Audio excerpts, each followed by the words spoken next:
everyone. Bonjour tout le monde. First, I would like to thank the University of Maine and the Maine International Trade Center, who is way over there. Thank you very much for your kind invitation and the opportunity to address the group. I also want to recognize TD Bank for their generous contribution towards the conference.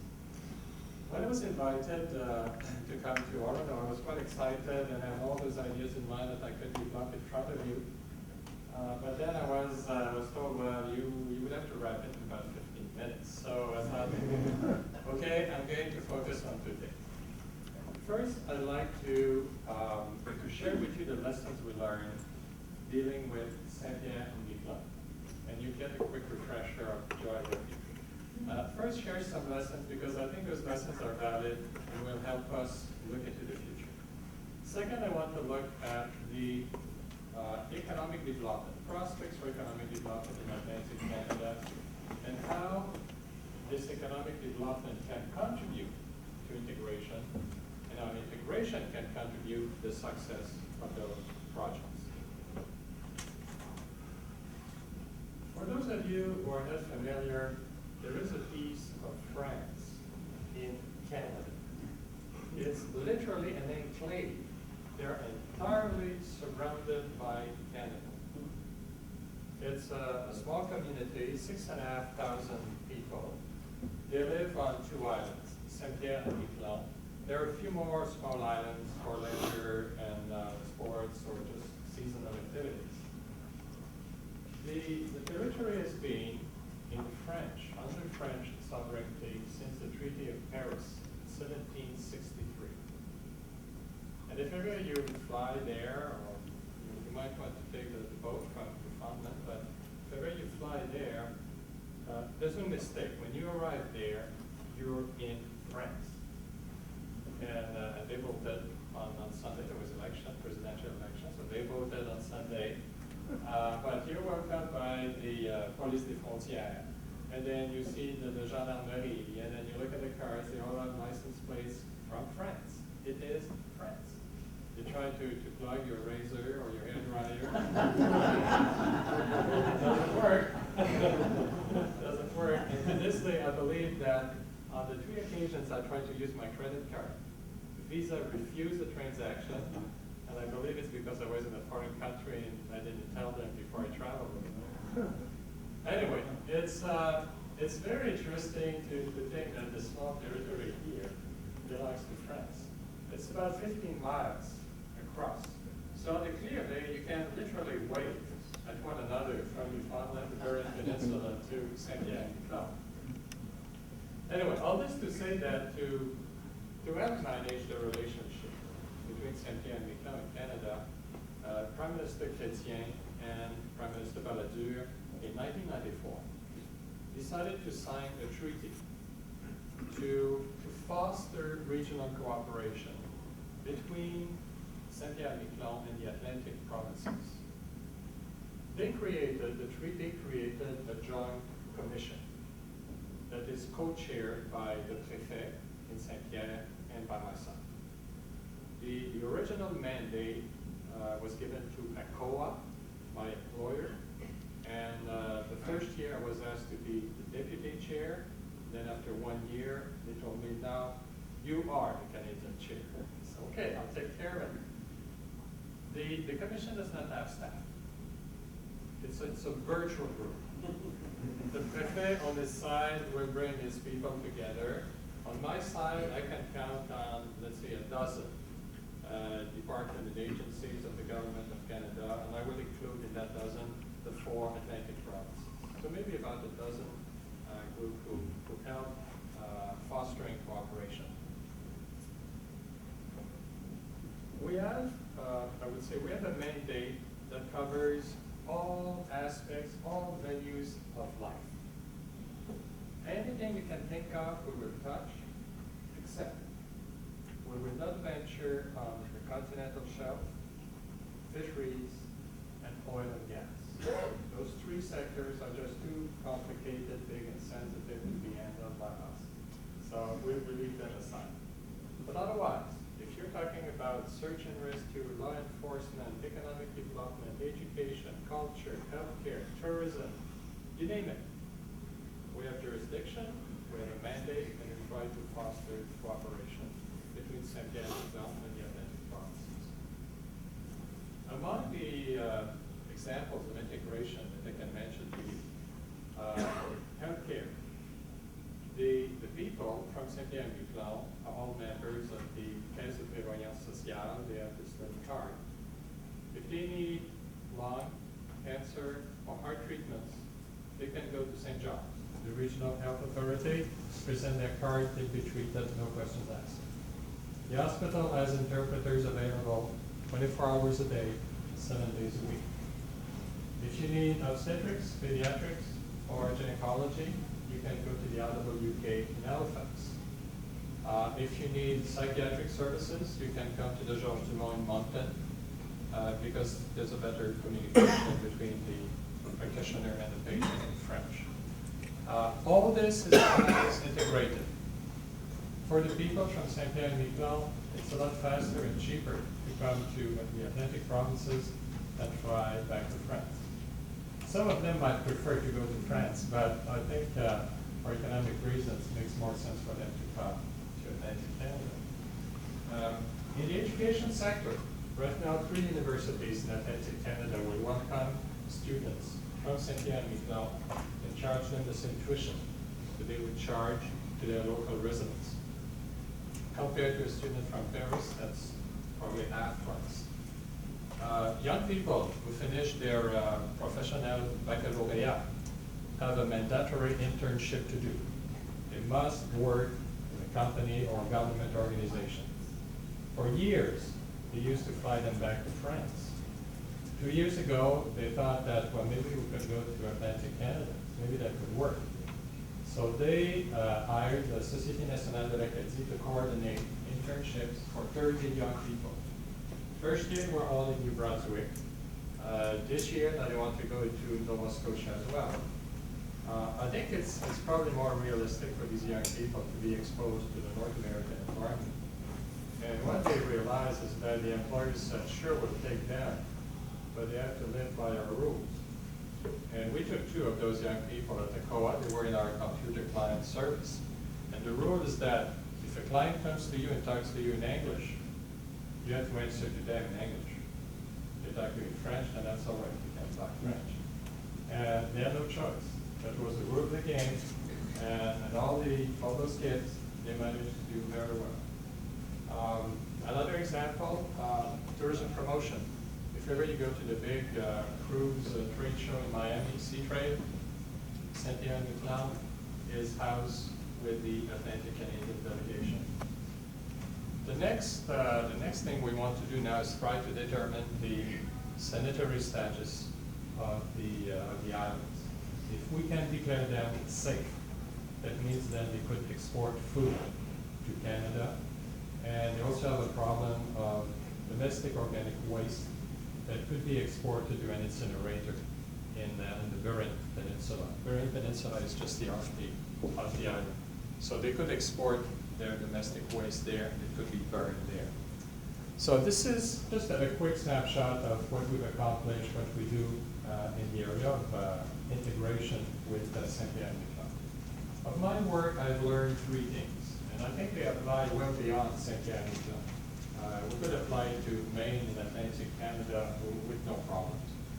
The first one is that empirical observation has shown that there are significant gains to achieve if we integrate jurisdictions, territories, and regions. I've seen it so many times in Saint-Pierre-et-Miquelon. They don't have a search and rescue system. It's not affordable for them. Canada provides search and rescue for them. That's integration. Huge gains can be achieved like that. So in my mind, there's no problem. Integration is a good thing that brings a lot of economic gains for all the parties involved. When it comes to obstacle, the main hurdle I've seen so far is the regulatory environment. And I can relate to Brett. Yesterday you were talking about regulations. From my experience, it is the single most worst obstacle to integration. And we have a company in Saint-Pierre-Miquelon who has been in food processing for years. And they've fed people in Saint-Pierre-Miquelon for years, no incident of food poisoning. You think they can export to Canada? No way. They don't need to bring their products to Canada anytime soon. They still have a perfect record. And you have France and Canada who basically pursue the same objectives. They achieve the same result in food safety, but they do it a different way. And what I'm discovering now is that when we look at the regulatory environment, the process is probably as important as the outcome. So this is, from my experience, really the most difficult thing. If we look into the future and we want to foster integration, we have to look at the hurdles that stem from regulation. The third lesson I've learned, and I think Peter has already learned that lesson, is the importance of communicating to people what it is you do and what impact it's going to have on them. The first year I went to Saint-Pierre-Miquelon in my capacity as a Canadian co-chair, we had laid out an agenda and everything was ready to go, and we had good discussion. We were very happy with the results. In our wisdom, we had decided this is a working meeting. It's an administrative matter. There is no need for communication whatsoever.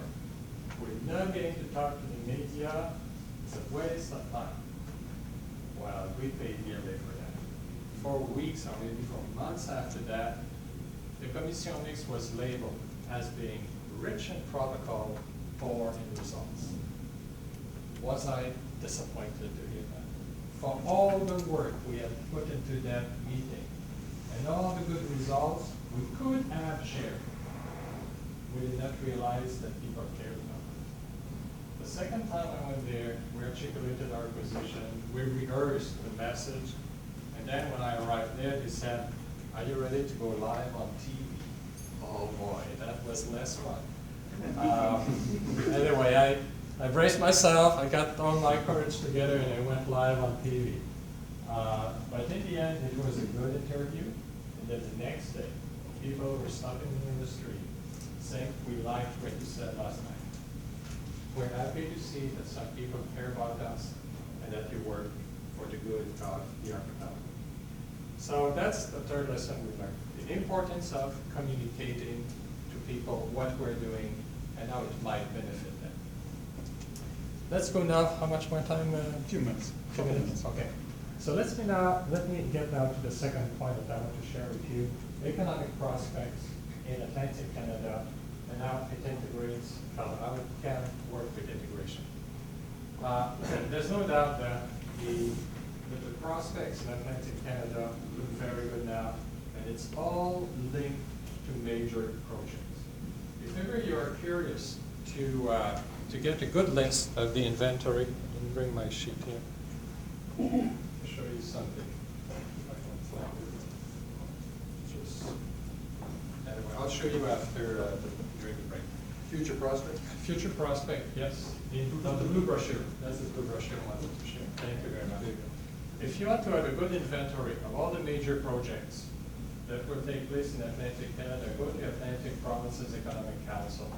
The next edition will be released very soon. I got an invitation today on my BlackBerry. They hold events across Atlantic Canada to release the new edition. APEC counts about $72 billion of projects coming up in Atlantic Canada. Just for the sake of comparison, I went to the website of the Bureau of Economic Analysis. They report that in 2010, the gross domestic product of the state of Maine was $46 billion. 72 billion of major projects compared to 46 billion of GDP in the state of Maine. To give you a few examples, in the energy sector, we have Hebron, Albernia, White Rose, the Muskrat Falls. Between them, we're looking at about $19 billion of investment. In the mining sector, there's a Long Cover, there's the iron ore project, talking about $5 billion. And then earlier, we just heard about the, that was Pat talking about Halifax and the shipyard, a contract of $25 billion to Irving Shipyard in Halifax. So those are big projects, and they would create a lot of opportunities.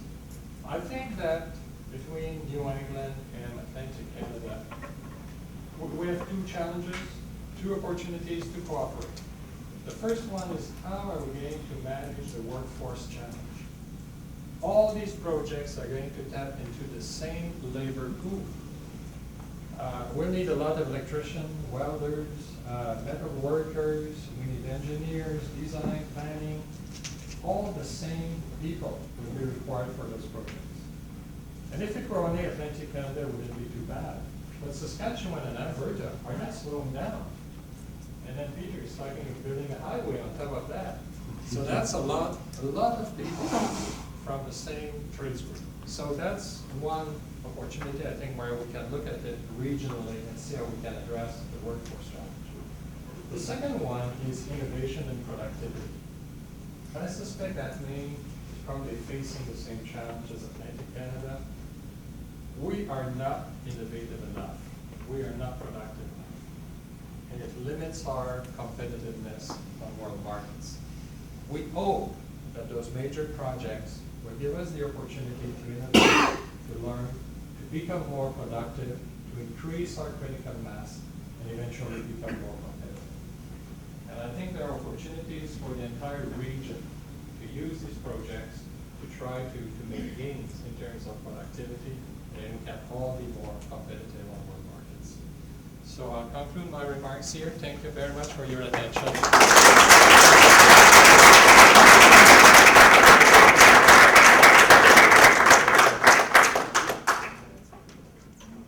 Thank you, Michelle. I think that sets the stage wonderfully for Peter Vigue to speak to some of the opportunities he sees in Maine and Atlantic Canada and Quebec. Thank you. Thank you very much for the opportunity to be here. And Bruno and Michelle, thank you for coming and your interest in our state and in this region. I need to share with you some experience that I had a number of years ago. And I was once young, and many years ago, I went on the town council of the town of Pittsfield. And that was at a time when our entire Main Street was boarded up. It was a pretty ugly scenario. And there was little, if anything, happening there, and certainly no plan or strategy. And as a youngster, not youngster, I guess you'd call me a youngster in light of my behavior and the fact that I had limited knowledge at 24 years old, began to get concerned about the community and where it was going, and it has changed drastically from when I was young. And so we set out to do some things in our community to deal with things like infrastructure, the schools, education. We had no industrial park and all of those things. And so we got that done over a period of 4 or 5 years. And then we started to focus on attracting business to the little community. And we started working with the Department of Economic Development in the state of Maine and started to really understand that. And over time, it became very apparent that our primary focus in attracting investment to our state was always to the south. Always to the south. And so, you know, you hear about some of these areas like North Carolina, South Carolina, tremendous growth areas, the Midwest, tremendous growth areas, all of these things. And yet, as a state, we're marketing ourselves to all of these outside areas, but to the south. And so, we've been fortunate to attract some business to Maine, but I really never understood the dynamics of attracting industry investment until recent years when we started working on this east-west concept, this highway that I talked about this morning. And so in our own independent way without using the resources, the university and whatever. And it's kind of funny when you get a bunch of engineers doing research on economic development. The information is clear, but it's not cut according to. You don't gain as much knowledge as you might gain as if you were working with an economist and people from the outside. But what became very, very apparent to us in our own way is there was something strange in that when we joined Maine & Company as an investor, Maine & Company is an independent organization in the state of Maine to attract business and investment in the state of Maine, and there's about 15 Maine companies that participate in that and fund an economic director and staff to help do that for the state. We started slicing and dicing data about who are the primary investors in the state and where does it come from and why did they come here, so that we could learn and replicate from our teachings what made Maine interesting to investors. And what became very, very apparent that nobody was even focused on was that some of the primary investors in our state did not come from the South or the West or the East. They came from Canada. As a matter of fact, when we took the data and the information, 7 of the top 10 investors in the state of Maine over a period of 10 years came from Canada. And what a revelation that is. And so the key at that point in time was to gain more understanding of why is it that Maine is attractive to investment from Canada. And it became very apparent to me, our cultures are very similar, economic challenges were very similar. Some of us had the same last names,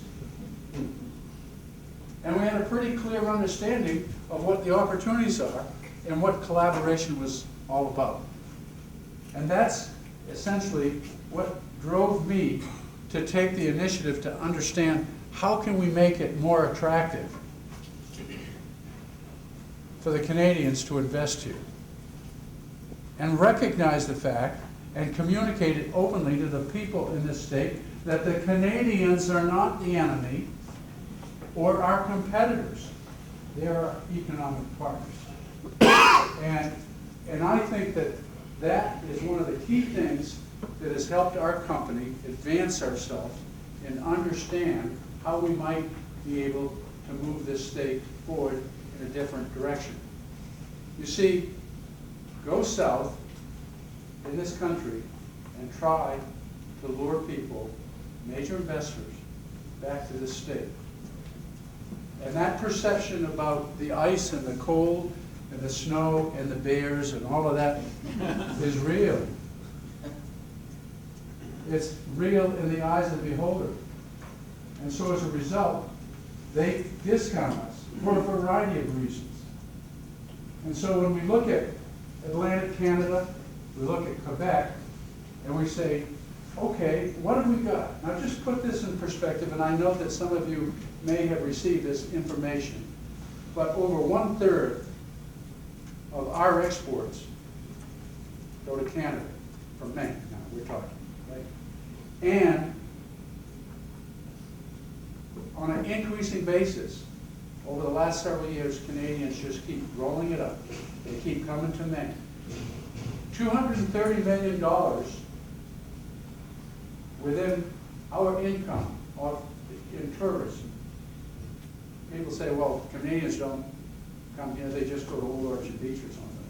Well, there's news that they go to more than Old Orchard Beach. They come here in the winter, they come here in the summer. $230 million of our tourism income comes from Canadians. That's a pretty decent numbers. And so when you take it further, 37,000 jobs in this state are dependent on exports for providing business activity for Canada. And over 60 Canadian companies invest here. So the real question is, how do we enhance that situation? How do we improve that situation? and we do it by collaboration, by listening. And much of the obstacles are man-made obstacles. It's not just a border crossing. It's our laws and our ability to interact with one another.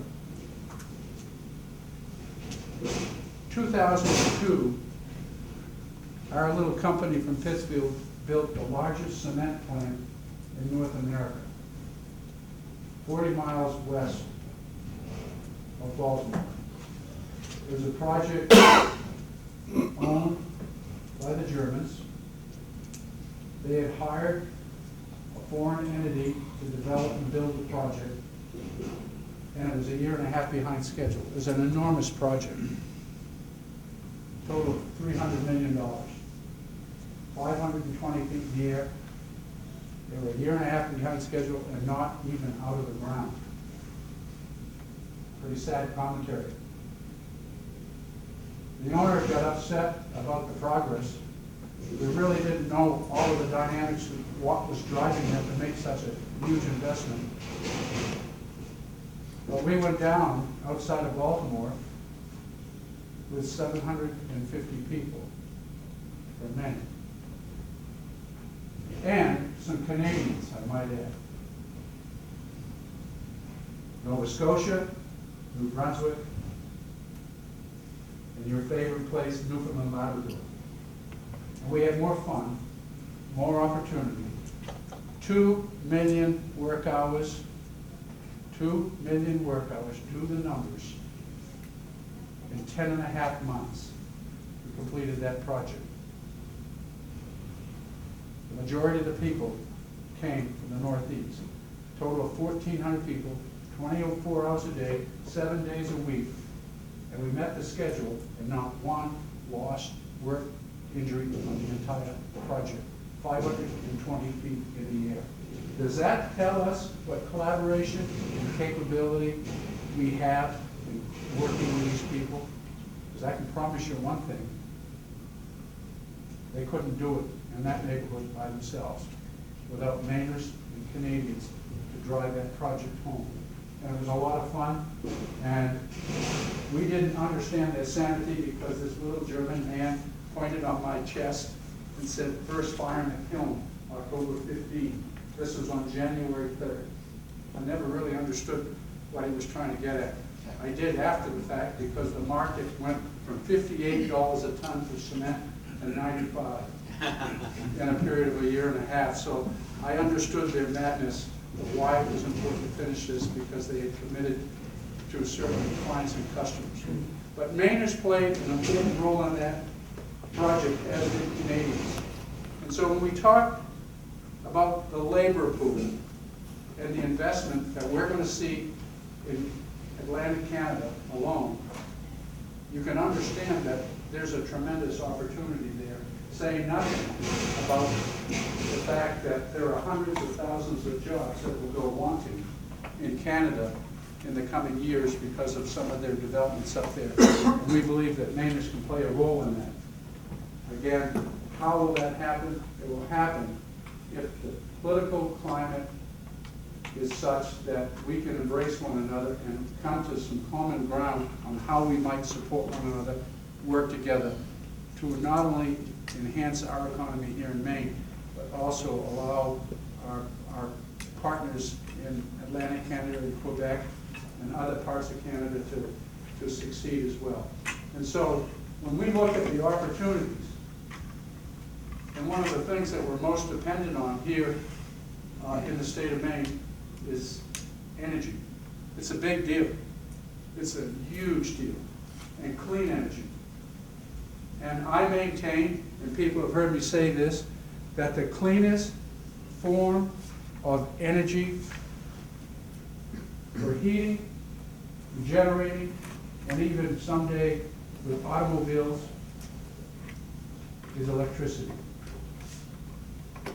And where's it going to come from? It's not going to come from this state. We don't have the capacity to do that.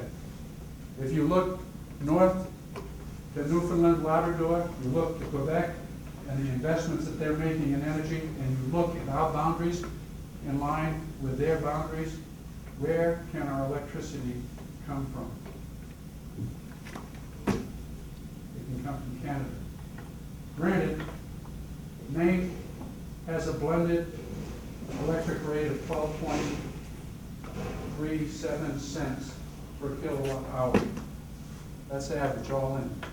Industrial, or homes, all of it. In the province of Quebec, the delivery price for electricity, 4.37 cents to a home. We need to be paying attention to these folks. We need to understand what's happening up at Muskrat Falls and these other areas, and how we can help them so that they can help us and work with us. How do we do that? Well, we've got to lobby and work hard to communicate these opportunities to our political representatives, and recognize that red line I showed you this morning on the border is man-made, just as much as we made that red line some years ago in this country or countries. That line has to go away when it comes to these opportunities. And so that's not going to be easy, because sometimes people put themselves in their own self-interest first and the self-interest of others last. And so how do we get it both ways? I would suggest, and I'm going to go back to that little placard that's in every single one of our meeting rooms, on every single one of our projects, and it says, "No one is smarter than all of us." And so we've got to make up our minds that that's what we're going to do, and that's how we're going to succeed. And when we do that, then the people who come after us will benefit from it in a great way. Thank you.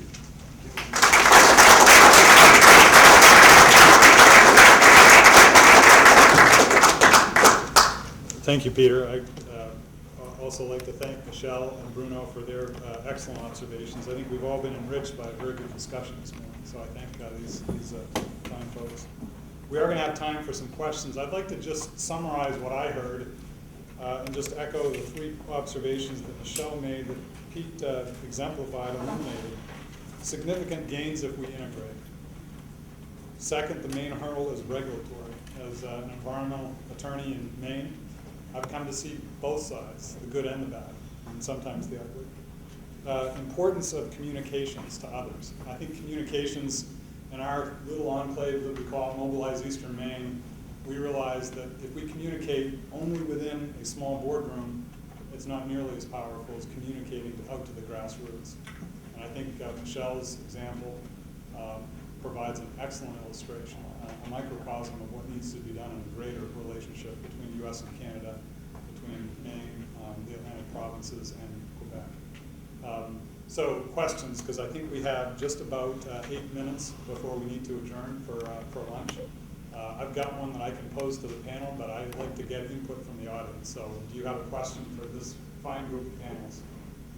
I'm going to start us off then. Bruno, agribusiness. Michelle, with all that's going on with mining, energy, and shipbuilding in the region served by ACOA. Pete, in the construction and the related trades. What are the specific future opportunities you see over the next 5 to 10 years in our shared region? Any examples or illustrations you want to suggest? Well, we can start with the industry, the topic you identified that you want me to speak to. If you simply look at Atlantic Canada, there's a huge potential in Labrador, Newfoundland, with the development of Muskrat Falls, or Lower Churchill as they call it, and the transmission line that will go from Labrador to Newfoundland, and then also part of it will come down into Nova Scotia, New Brunswick, and connect to Maine via the Mara line, 345 kV line that comes into Moncton. I might also add that that existing transmission line is in the right-of-way of the corridor of the Stud Mill Road, as well as the gas line here in Maine. In addition to that, there's a tremendous amount of activity. It was identified as a shipyard project that exists in Nova Scotia, owned by the Irvings. It's a $25 billion project that built military vessels there. Enormous project that will require the redevelopment of that shipyard in a very significant way. And I might add, the manager of that shipyard is a Maine Maritime graduate who was born and brought up here in the state of Maine. And you didn't know. So it's clear collaboration. The other thing I would bring to note is when we built some drill rigs in Portland, Maine, without a shipyard, I might add, and collaborated, competed with 5 shipyards down in the Gulf Coast area, that the Davie shipyard in Quebec City was shut down, and the engineering department, for the most part, came to Maine every week, and for a period of 2 years, and we built drill rigs in Portland Harbor using a lot of engineering skill from the Davie shipyard. That work continues and will continue for a long period of time. I believe that the economy in Canada perhaps is a lot stronger today because of some of these initiatives than it has been in a long, long time. As we speak, if we go across the river to our module facility across from Bangor in Brewer, there is about 275 people working this morning, today, and have been working for several months now, more than several months, well over a year, building 22 E-room modules for a nickel processing facility in Newfoundland. They're very sophisticated buildings. Some of them are 3-story high, 120 feet long, 60 feet wide, that house some very sophisticated electronic equipment, switchgear, control room equipment, and they are 100% complete, and they'll be moved to Newfoundland. We've already had 2 shipments from Brewer via barge up to Newfoundland, and they're plug-and-play units. And it has had a huge impact not only on our company, but the surrounding area as well, employee workforce. So these are just some samples, but again, we know and understand that the workforce needs far exceeds the capacity in Canada as we speak. If you look at what's happening in the oil sands, they're predicting that there will be 90,000 people needed to build those facilities over a period of years.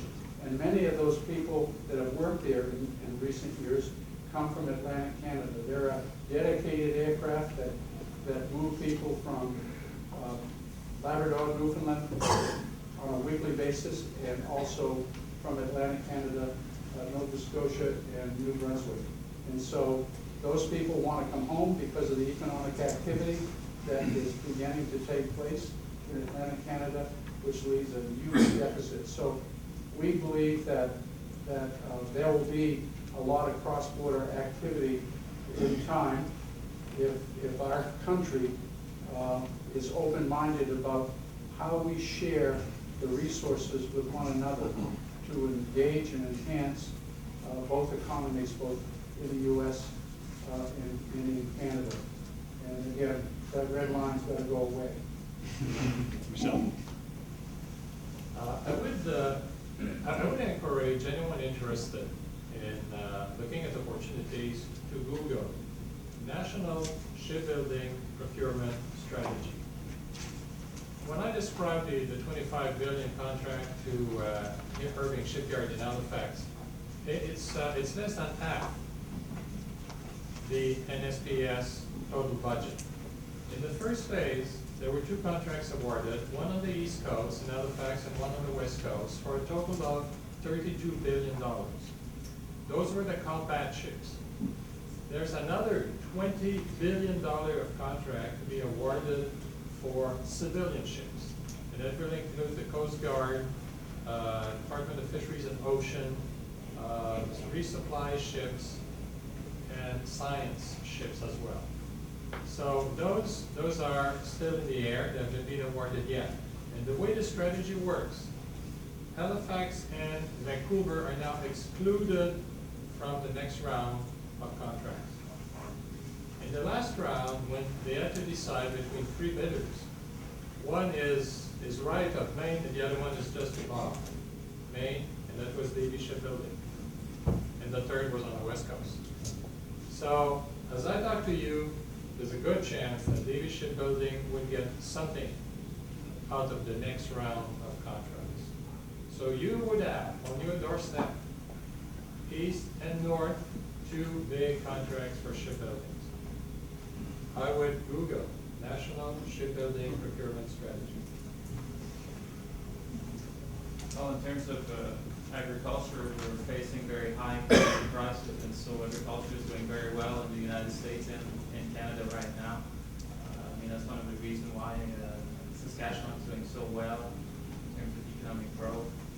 I mean, if we're looking at the main policy initiative, the U.S. Farm Bill, and going forward too in Canada, I guess the trend is toward more competitive farming. So the main programs are crop and rural insurance program to manage risk.